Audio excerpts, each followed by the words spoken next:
હજુ 6 દિવસ રાજ્યમાં કમોસમી વરસાદનું સંકટ છે।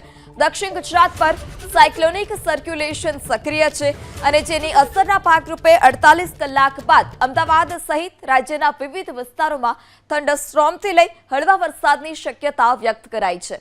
અમદાવાદ શહેરના વાતાવરણમાં 21 મેથી પલટો આવી શકે છે। 22 થી 24 મે દરમિયાન હળવા વરસાદી ઝાપટાની પણ સંભાવના વ્યક્ત કરાઈ। જ્યારે આજે સૌરાષ્ટ્રના રાજકોટ, અમરેલી, ભાવનગર, ગીર સોમનાથમાં હળવો વરસાદ વરસી શકે છે। સાબરકાંઠા, અરવલ્લી, મહીસાગર, ખેડા, પંચમહાલ, દાહોદ, વડોદરા અને છોટાઉદેપુરમાં પણ હળવાથી મધ્યમ વરસાદની આગાહી હવામાન વિભાગે કરી છે। આ તરફ દક્ષિણ ગુજરાતમાં પણ વરસાદની આગાહી છે। નર્મદા, સુરત, તાપી, નવસારી, ડાંગ અને વલસાડમાં પણ આવતીકાલે કમોસમી વરસાદની શક્યતા છે।